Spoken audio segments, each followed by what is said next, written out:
The Monk Who Sold His Ferrari, written by Robin Sharma. Chapter 1. The Wake Up Call. He collapsed right in the middle of a packed courtroom.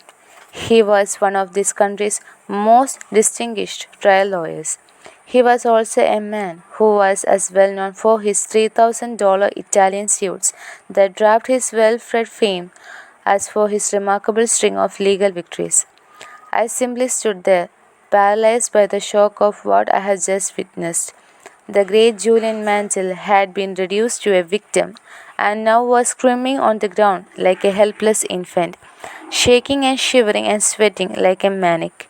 Everything seemed to move in a slow motion from that point on.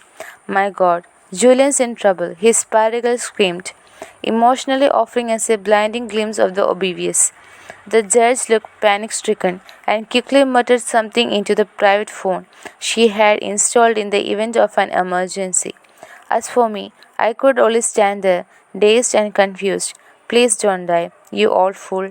It's too early for you to check out. You don't deserve to die like this. The bailiff, who earlier has looked as if he had been emblamed in his standing position, leaped into action and started to perform CPR on the fallen legal hero. The paralegal was at his side, her long blonde curls dangling over Julian's ruby red face, offering him soft words of comfort, words that he obviously could not hear. I had known Julian for 17 years. We had first met when I was a young law student hired by one of his partners as a summer research intern. Back then, he hadn't it all. He was a brilliant, handsome, fearless trial attorney with dreams of greatness.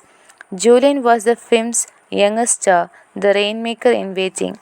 I can still remember walking by his regional corner office while I was working late one night and stealing a glimpse of the famed quotation perched on his massive oak desk.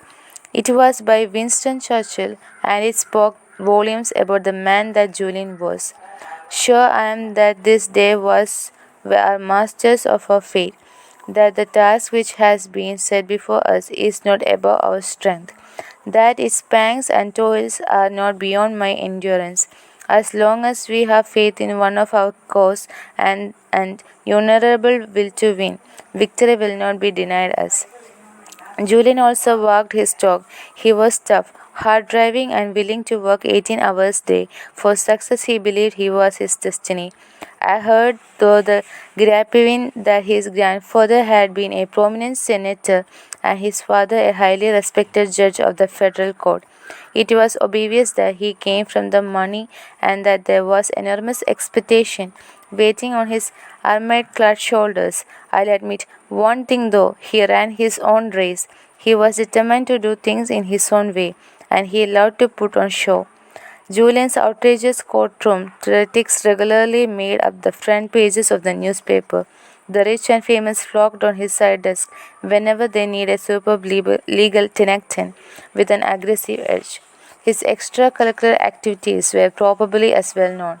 Late night visits to the city's finest restaurants with sexy young fashion models, or reckless drinking escapades with rowdy band of brokers he called his demolition team, become the stuff of legend and film. I still can't figure out why he picked me to work with him on the sensational murder case he had was to argue that first summer.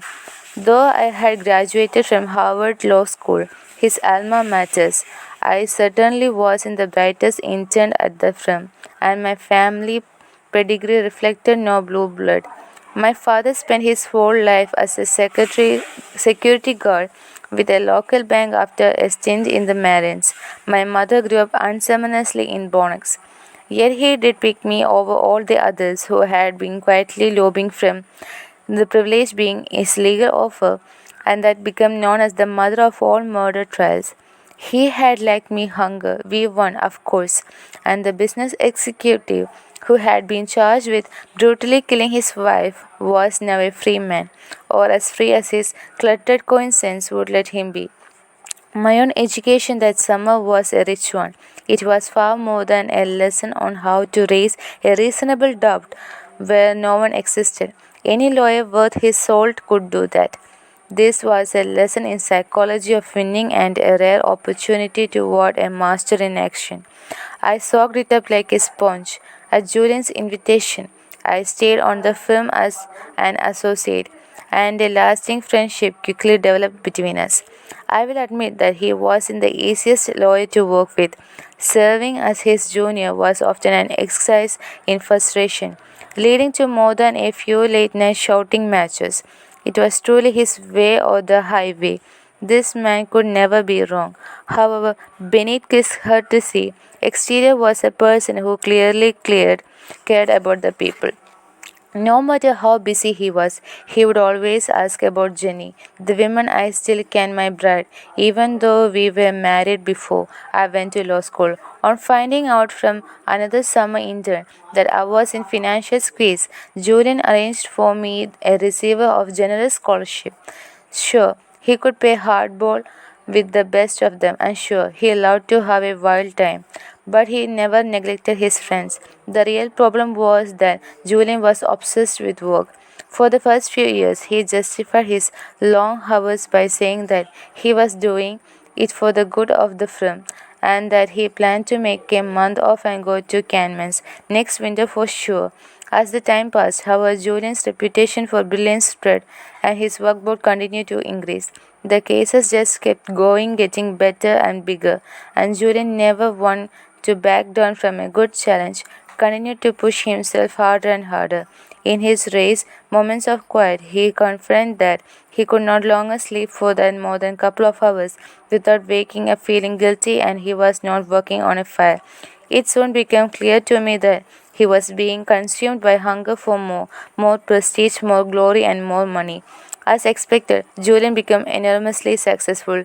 He achieved everything most people could ever want: a stellar professional reputation with an income in seven figures, a spectacular mansion in a neighborhood favored by celebrities, a private jet, a summer home on a tropical island, and his prized possession, a shiny red Ferrari parked in the center of his driveway. Yet I knew that the things were not idyllic as they appeared on the surface.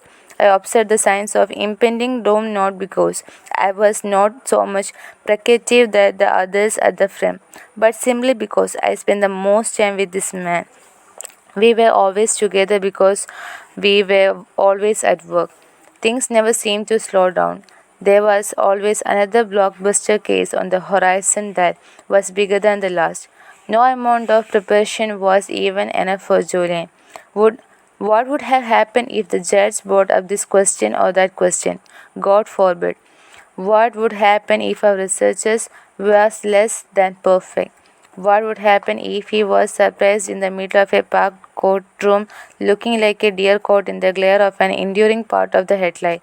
So we pushed ourselves to the limit and I got sucked into his little work-centered world as well.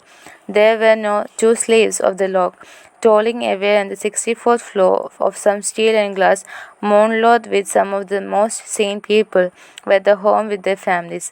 Taking we had the world by the tail, blinded by an illusory version of success. The more time I spent with Julian, the more I could see that he was driving himself deeper into the ground. It was as if he had some kind of death wish. Nothing ever satisfied him. Eventually his marriage failed. He no longer spoke with his father, and though he had every maternal possession anyone could want, he still had not found whatever it was and that he was looking for. It showed emotionally, physically, and spiritually. At 53 years of age, Julian took as if he was in his late 70s.